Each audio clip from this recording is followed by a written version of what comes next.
Hello everyone. So polity जो series है उसका ये सेकंड वीडियो है। In the previous video we have completed that parliament topics and parliamentary committees वाला we have completed. आज हम कौन सा इंपॉर्टेंट टॉपिक पढ़ेंगे? That is our supreme court, high court. ठीक है, सो लेट्स स्टार्ट। तो पहला है अपने पास सुप्रीम कोर्ट। ओके, तो सुप्रीम कोर्ट जो है वो कौन से आर्टिकल के अंडर है? 124 टू 147 जितने भी आर्टिकल्स हैं वो कवर करते हैं आपके सुप्रीम कोर्ट से रिलेटेड जितने भी प्रोविजंस हैं। It comes under part 5। अब देखते हैं अपॉइंटमेंट ऑफ जजेस। जजेस को अपॉइंट कैसे किया जाता है? पहली बात तो कौन अपॉइंट करता है? प्रेसिडेंट। पहले हम किसके बारे में देखेंगे? चीफ जस्टिस ऑफ इंडिया के बारे में। वो प्रेसिडेंट अपॉइंट करेगा, बट किसके कंसल्टेशन के बाद? हाई कोर्ट, मतलब कि जो हाई कोर्ट के जजेस होते हैं या फिर जो सुप्रीम कोर्ट के जजेस होते हैं उनसे कंसल्ट करके करेगा। ठीक है, अब क्या होता है कि जो चीफ जस्टिस ऑफ इंडिया है उनका कंसल्टेशन ऑब्लिगेटरी होता है अगर आपको बाकी के जजेस को अपॉइंट करना होगा अदर देन चीफ जस्टिस। ठीक है, चीफ जस्टिस को छोड़ के बाकी के जो आपके जजेस होते हैं सुप्रीम कोर्ट के, उनको अगर आपको अपॉइंट करना होगा, प्रेसिडेंट को अपॉइंट करना होगा, तो चीफ जस्टिस ऑफ इंडिया का जो कंसल्टेशन है दैट इज ऑब्लिगेटरी। ओके, अब तीन जजेस केस आया था। इसमें क्या था? फर्स्ट 1982, सेकंड जो था 93 में था और थर्ड था 98 में। इसमें क्या किया था? उसने ये चीज बोला था कि जो आप कंसल्ट करते हो उसका मतलब कॉन्करेंस नहीं है। मतलब कंसल्टेशन मीन सिर्फ कंसल्ट किया, इसका मतलब ये नहीं है कि आप उसकी बात भी मानोगे, जरूरी नहीं है। It's not a concurrence. इसमें क्या होगा? सिर्फ क्या होगा? एक्सचेंज ऑफ व्यूज होगा आपका, दैट्स ऑल। बट सेकंड जजेस केस पे उन्होंने ये चीज बोला, नहीं, कंसल्टेशन का मतलब कॉन्करेंस होगा ही होगा। जो भी आपकी एडवाइस होगी चीफ जस्टिस ऑफ इंडिया की वो बाइंडिंग होगी, और जो चीफ जस्टिस होगा वो फर्दर कंसल्ट करेगा। तो जो दो सीनियर मोस्ट जजेस को कंसल्ट कौन करेगा? चीफ जस्टिस खुद के व्यू पॉइंट से वो नहीं बताएगा, बल्कि जो बाकी के दो सीनियर मोस्ट जजेस होंगे उनसे पूछ के जो चीफ जस्टिस ऑफ इंडिया है वो एडवाइस करेगा। इसमें दो जजेस के लिए बोला था, जो थर्ड वाला आया था उसमें चार जजेस के लिए बोला था। ठीक है, इसमें उसने बोला था कि कंसल्टेशन क्या होना चाहिए? प्लूरैलिटी ऑफ जजेस होना चाहिए। मतलब कि आप ये नहीं कि आपने एक जज से पूछा, दो जज से पूछा, नहीं, बल्कि क्या होगा? चीफ जस्टिस ऑफ इंडिया तो होगा ही होगा, बाकी चीफ जस्टिस ऑफ इंडिया क्या करेगा? बाकी के जो चार सीनियर मोस्ट जजेस है उनको कंसल्ट करेगा। और और इसमें एक और चीज देखना, ऐसा नहीं है कि जैसे कि ये चार सीनियर मोस्ट जजेस हैं, ठीक है, अगर इनमें से आपके तीन मना कर देते हैं या फिर इनमें से जो सारे के सारे इनमें से हाफ भी मना कर देते हैं, तो भी वो आगे जाके कंसल्टेशन को आप कैरी फॉरवर्ड नहीं कर सकते, आप वो एडवाइस नहीं दे सकते। ठीक है, ऐसा नहीं है कि चीफ जस्टिस ऑफ इंडिया बोल रहा है तो हो जाएगा, नहीं, इनका भी कॉन्फिडेंस होना बहुत जरूरी है।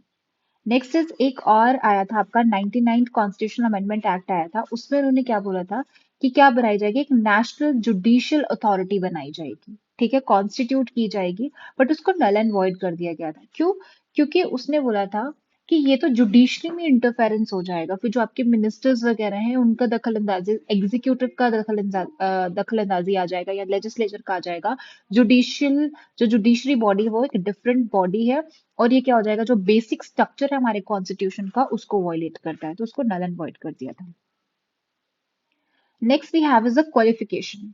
तो क्वालिफिकेशन क्या होती है? ये तो कॉन्स्टिट्यूशन के अकॉर्डिंगली दी गई है। ठीक है, आपको पता होना चाहिए कि कॉन्स्टिट्यूशन क्या क्वालिफिकेशन देता है, और अगर और कोई मतलब कि एक्ट है वगैरह है, ठीक है, उसके अकॉर्डिंगली क्या है। सो अकॉर्डिंग टू कॉन्स्टिट्यूशन ही और she must be the citizen of India.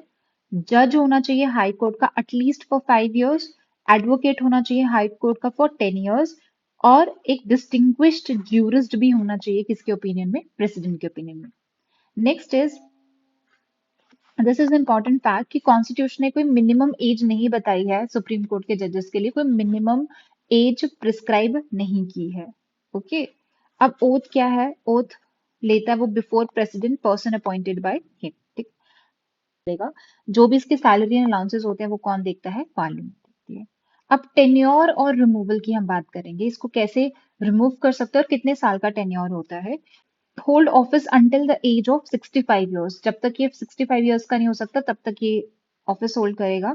बाकी जो भी डिटर्मिन कौन करेगा, आपका पार्लियामेंट। ये कॉन्स्टिट्यूशनल प्रोविजंस है, ये भी याद रखना, ठीक है। रिजाइन किसको करेगा, ये प्रेसिडेंट को लिख के देगा रेजिग्नेशन अपना। और अगर पार्लियामेंट बोलेगा, रेकमेंड करेगा, तो प्रेसिडेंट क्या कर देगा, सुप्रीम कोर्ट के जो जज है उसको रिमूव कर देगा। बट इसका एक प्रॉपर प्रोसीजर भी है, वो देखेंगे कौन से एक्ट के अंदर दिया गया है। क्या होगा, एड्रेस होगा, parliament must be supported by. जो भी एड्रेस आप करोगे ना पार्लियामेंट में, उसमें पहले तो वो सपोर्ट होना चाहिए, उसको मिलना चाहिए बाय द स्पेशल मेजोरिटी, हर एक हाउस ऑफ द पार्लियामेंट, ठीक है। अब जो ग्राउंड ऑफ रिमूवल है, जो कॉन्स्टिट्यूशन में दिया गया है कि आप किस बेसिस पे आप इसको रिमूव कर सकते हो, that is proved misbehaviour and incapacity के बेसिस पे। वहीं पे जो पूरा प्रॉपर प्रोसेस है इम्पीचमेंट का, वो आपके जजेस इंक्वायरी एक्ट में है, ठीक है, 1968 का। क्या प्रोसीजर है, जो भी आप रिमूवल मोशन को आगे करोगे ना, उसको साइन होना चाहिए पहले। लोकसभा से कम 100 बंदे जो है, 100 मेंबर्स हैं, उनको क्या करना पड़ेगा, साइन करना पड़ेगा। और वहीं पे राज्यसभा में 50 मेंबर्स। एंड ये आप दोगे स्पीकर को, ये दोगे आप चेयरमैन को। फिर क्या होता है, अब स्पीकर और चेयरमैन पे डिपेंड करते हैं कि क्या वो, उनको लगता है कि ये जेन्युइन है, या फिर उन पे डिपेंड करते हैं कि वो एक्सेप्ट करें या उसको रिजेक्ट कर दें, ठीक है। अगर वो एक्सेप्ट कर देते हैं, फिर क्या होगा, एक 3 मेंबर की कमेटी बनती है। स्पीकर बनाएगा या फिर राज्यसभा में चेयरमैन बनाएगा। अब उस कमेटी में कौन कौन होता है, चीफ जस्टिस होता है, या फिर कोई भी जज होता है सुप्रीम कोर्ट का। Then chief justice of high court होगा, एंड कोई भी डिस्टिंग्विश्ड ज्यूरिस्ट होगा। नेक्स्ट इज, अगर कमेटी को ये लगता है कि जो भी जज है वो गिल्टी है, तो हाउस क्या करता है, आगे कैरी फॉरवर्ड करता है मोशन को। और उस मोशन को पास करना पड़ता है by the special majority in each houses, दोनों हाउसेस में। फिर उसके बाद है, वो वाला जो एड्रेस है फिर किसके पास भेजा जाता है, प्रेसिडेंट। सो इतना बड़ा प्रोसीजर होने के बाद देन कहाँ पे भेजा जाता है, प्रेसिडेंट के पास भेजा जाता है। एंड देन फाइनली प्रेसिडेंट क्या करता है, पास करता है ऑर्डर टू रिमूव द जज। ओके, नाउ लेट्स सी कि एक्टिंग चीफ जस्टिस क्या होता है, एडहॉक एंड रिटायर्ड जजेस क्या होते हैं। जो acting chief justice of India होता है वो क्या होता है, इसको अपॉइंट कौन करेगा, प्रेसिडेंट ही करेगा, ठीक है। और इसके लिए वो कौन होना चाहिए, आपका जज होना चाहिए सुप्रीम कोर्ट का। ये कब हमें एक्टिंग चीफ जस्टिस चाहिए होता है, जब भी जो चीफ जस्टिस ऑफ इंडिया है उसकी जो सीट है वो वेकेंट है, टेम्परली वो एब्सेंट है, या फिर अपनी ड्यूटीज परफॉर्म नहीं कर पा रहा। Next we have is the ad hoc जजेस। एडहॉक जजेस को कौन अपॉइंट करता है, आपका ये चीफ जस्टिस करेगा। बट उनको किसका कंसल्टेशन लेना पड़ेगा, with chief justice of high court, और प्रीवियस कंसेंट ऑफ, और प्रेसिडेंट का भी कंसेंट लेना पड़ेगा। क्यों chief justice of high court क्यों लेना पड़ेगा, क्योंकि ये जो एडहॉक जजेस होते हैं ना, ये जज होते हैं, हाई कोर्ट के जजेस को लाया जाता है, ठीक है। अब आते हैं रिटायर्ड जजेस। इसमें क्या होता है, जो चीफ जस्टिस ऑफ इंडिया होता है वो प्रेसिडेंट का कंसेंट लेते हैं पहले, and person to be so appointed, जो भी पर्सन को वो अपॉइंट करना चाहते हैं उनका। और ये ज्यादातर किसको लाया जाता है, सुप्रीम कोर्ट के जो जजेस हैं या फिर हाई कोर्ट के जज जो रिटायर्ड है ऑलरेडी। नेक्स्ट इज नोट, क्या है, कॉन्स्टिट्यूशन ने डिक्लेयर किया है आपका जो दिल्ली है उसको तो सीट ऑफ सुप्रीम कोर्ट क्या है, आपकी दिल्ली है, जो कॉन्स्टिट्यूशन ने बताई है। बट ये भी ऑथराइज किया है कि चीफ जस्टिस ऑफ इंडिया क्या कर सकते हैं, कोई और भी प्लेस को क्या कर सकते हैं, अपॉइंट कर सकते हैं। बट अप्रूवल किसका लगेगा, हमारे प्रेसिडेंट ऑफ इंडिया का। ओके, नेक्स्ट इज इंडिपेंडेंस की बात करते हैं कि do not hold their office under the pleasure of president, although, देखिए, जो आपके सुप्रीम कोर्ट के जजेस होते हैं, जो चीफ जस्टिस ऑफ इंडिया है, ऑल्दो उनको अपॉइंट प्रेसिडेंट करेगा, ठीक है। बट वो उनके प्रेसिडेंट के प्लेजर में काम नहीं करते। समझ आया, they do not hold their office under the pleasure of president. Next is expenses charge किए जाते हैं कंसोलिडेटेड फंड ऑफ इंडिया से। कंडक्ट ऑफ जजेस कांट बी डिस्कस्ड, हाँ, जो भी जजेस का फैसला होता है वो आप डिस्कस नहीं कर सकते, एक्सेप्ट जब जब उनका इम्पीचमेंट मोशन चल रहा हो, ठीक है। Next is ban on practice, हाँ, और आफ्टर रिटायरमेंट उनकी जो प्रैक्टिस है वो बैन कर दी जाती है। नेक्स्ट इज इनका जुरिसडिक्शन क्या होता है सुप्रीम कोर्ट का। So you should know about the jurisdiction of supreme court as well as high court, okay. Original jurisdiction होता है, ओरिजिनल जुरिसडिक्शन का मतलब क्या होता है कि आप क्या कर रहे हो, ओरिजिनल जुरिसडिक्शन मतलब आप डायरेक्ट क्या कर रहे हो, सुप्रीम कोर्ट के पास जा रहे हो, ठीक है। फिर उसके बाद होता है जुडिशियल रिव्यू, है आपका रिट है, एपीलेट है। एपीलेट मीन्स आपका अपील कर रहे हो जो भी कॉन्स्टिट्यूशनल को इंटरप्रेट करने के लिए, एडवाइस करने के लिए। और एक होता है court of record. Next is original में क्या आता है कि जो भी आपके सेंटर का कोई भी मुद्दा है आपका, या सेंटर का कोई भी प्रॉब्लम है, किसके साथ, एक या एक से ज्यादा स्टेट्स के साथ। Then between centre and any state, कोई भी सेंटर है कोई भी स्टेट है उसके बीच में, या स्टेट्स ऑन वन साइड, एक साइड पे स्टेट है और दूसरे साइड पे एक या एक से ज्यादा स्टेट्स हैं, बिटवीन टू और मोर स्टेट्स, ठीक है, ओरिजिनल जुरिस्डिक्शन। एक और नोट है आपका, दैट इज जो इंटरस्टेट वाटर डिस्प्यूट है, या dispute arising out of any pre constitutional treaty agreement, adjustment of pensions between this matter refer to the finance commission. In all above dispute, SC do not have exclusive original jurisdiction. What is exclusive original? Original तो हो गया, आप directly क्या कर रहे हो, supreme court के पास जा रहे हो। But it's not exclusive. का मतलब क्या होता है कि आप जा सकते हो सुप्रीम कोर्ट के पास, बट सुप्रीम कोर्ट के अलावा हाई कोर्ट भी है जो उसको सुन सकती है। सो वो एक्सक्लूसिवली सुप्रीम कोर्ट की राइट नहीं है। तो अगर आपका इंटरस्टेट वाटर डिस्प्यूट होता है, आप जा सकते हो सुप्रीम कोर्ट के पास डायरेक्टली, बट हाई कोर्ट भी ये सब जो केसेस है वो सुनती है, ठीक है, ये सारे के सारे। Next is writ jurisdiction. This is important. हाँ, जितने भी सारे रिट्स है that will also discuss. Article 32 के अंडर आप जा सकते हो सुप्रीम कोर्ट के पास, ठीक है। ओरिजिनल है बट एक्सक्लूसिव नहीं है। इसका मतलब आप डायरेक्टली, अगर आपकी फंडामेंटल राइट्स जो है वो इन्फ्रिंजमेंट होती है, तो आप उसके अकॉर्डिंगली आप रिट्स के लिए जा सकते हो, मतलब सुप्रीम कोर्ट के पास डायरेक्टली जा सकते हो।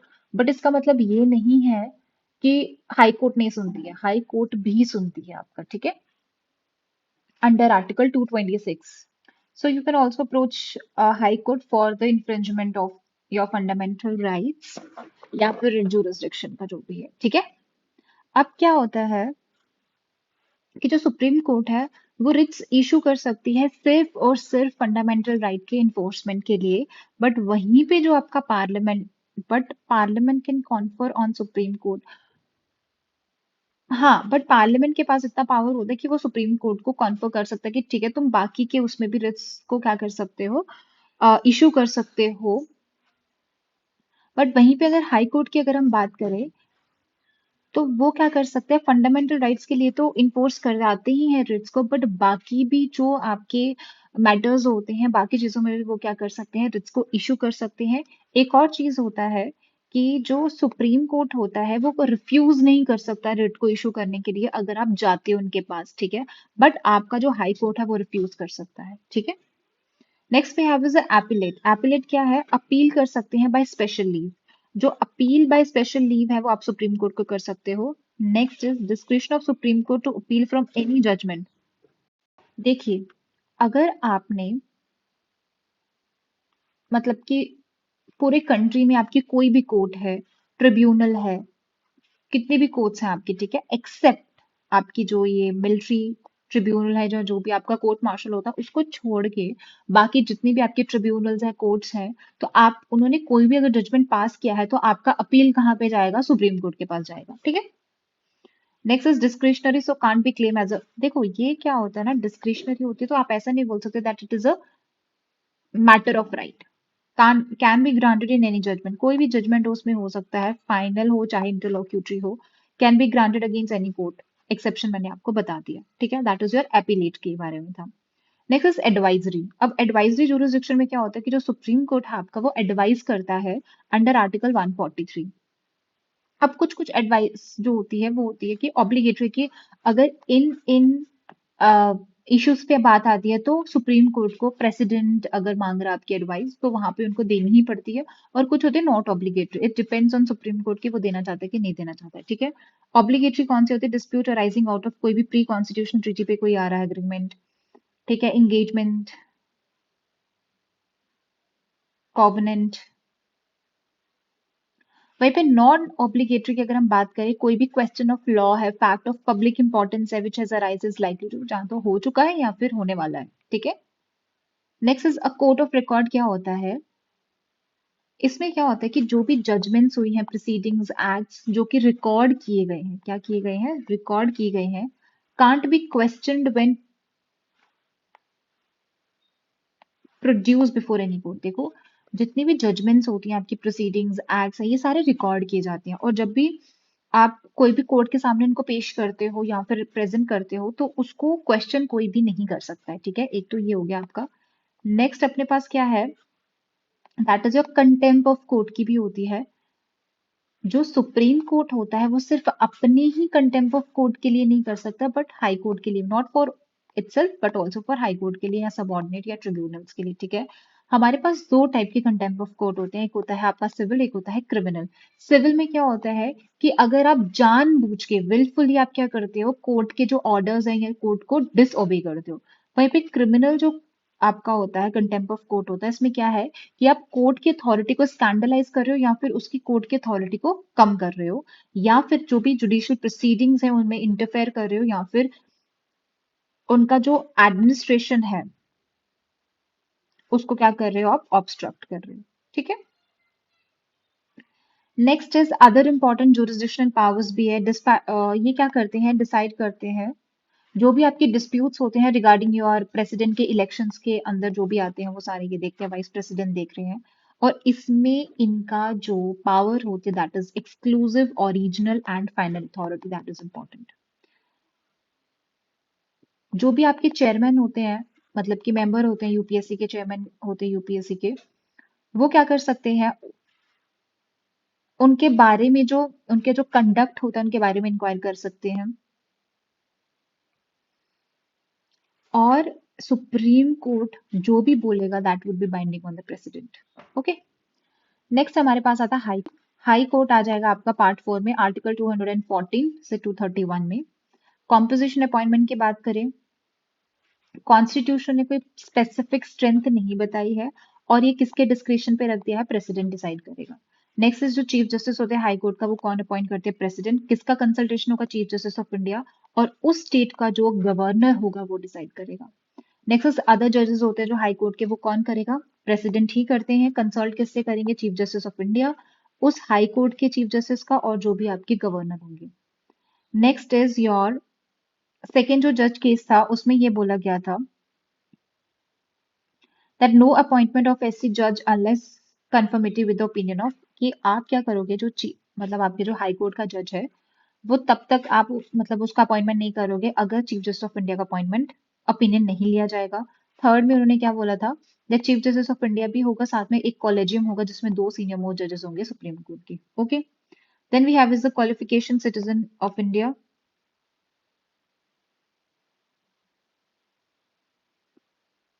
Next is the citizen of India होना चाहिए have held a judicial office in the territory of India, 10 साल के लिए जुडिशियल ऑफिस होना चाहिए, और एडवोकेट होना चाहिए हाई कोर्ट का फॉर 10 ईयर्स। ओथ कौन लेता है इसका, गवर्नर लेता है। सैलरी अलाउंसेस कौन करते हैं इसके, by parliament time to time. ठीक है, नेक्स्ट टेन्योर एंड रिमूवल की अगर हम बात करें, अटेन करते हैं मतलब जब तक 62 ईयर्स का होता है इनका एज। और अगर कोई भी इनसे रिलेटेड एज का कोई भी इशू होता है तो वो कौन डिसाइड करेगा, प्रेसिडेंट। किससे कंसल्ट करेगा, चीफ जस्टिस ऑफ इंडिया में, और प्रेसिडेंट का decision would be final. Next is resign करेगा, प्रेसिडेंट को लिख के रिमूव किया जाएगा by president on recommendation of parliament. देखो दिस इज वेरी इंपॉर्टेंट, जैसे सुप्रीम कोर्ट का जज को आप रिमूव करते हो वैसे ही हाई कोर्ट का जज रिमूव होता है। ठीक है, इम्पीचमेंट देखो सेम होता है सुप्रीम कोर्ट के जज। ट्रांसफर कौन करेगा, आपका प्रेसिडेंट ही करेगा। आपको थर्ड जज केस में क्या बोला गया था, in case of a transfer, कि अगर आप क्या करते हो, ट्रांसफर करते हो हाई कोर्ट के जज को, तो आपको क्या करना पड़ेगा, जो चीफ जस्टिस ऑफ इंडिया उसको पूछना पड़ेगा। एक कॉलेजियम होगा, 4 सीनियर मोस्ट जजेस ऑफ सुप्रीम कोर्ट, और कौन होगा, chief justice of 2 high courts, जो आपके चीफ जस्टिस होंगे दोनों हाई कोर्ट्स के, मतलब जहां से उसको ट्रांसफर किया जा रहा और जहां पे वो जाएगा ट्रांसफर लेके। ठीक है, इन विच द जज is transferred. Okay, next is हमारे पास होते हैं एक्टिंग चीफ जस्टिस, हो गया एडिशनल रिटायर्ड। एक्टिंग क्या होगा, कौन अपॉइंट करेगा, प्रेसिडेंट, और वो कौन जज ऑफ हाई कोर्ट होगा। एडिशनल क्या होंगे? प्रेसिडेंट अपॉइंट करेगा, बट ये 2 साल से ज्यादा देर तक नहीं रहेंगे। नेक्स्ट इज रिटायर्ड में कौन होगा? By chief justice of high court with previous consent of president, president का कंसेंट लगेगा इसमें। Okay. Next is your jurisdiction and powers. Constitution gives a high court jurisdiction over revenue matters. ठीक है, constitution ने क्या किया? हाई कोर्ट को revenue matters पे भी jurisdiction दिया है। Next we have is original. Original की बात करें, कौन कौन से ये जो आप डायरेक्टली हाई कोर्ट के पास जा सकते हो? That is matter of admiralty, contempt of court होगा, डिस्प्यूट रिलेटेड टू इलेक्शन है, मेंबर्स ऑफ पार्लियामेंट या स्टेट लेजिस्लेचर में भी जा सकते हो आप। ठीक है। Regarding revenue matter and act order और done in revenue collection, 4 high courts हैं आपकी जिनका ओरिजिनल सिविल जुरिस्डिक्शन है, Calcutta, Madras, Bombay, Delhi. Earlier also had criminal, पहले इनके पास क्रिमिनल जुरिस्डिक्शन भी होता था बट एबॉलिश कर दिया था जो आपका सीआरपीसी 1973 आया।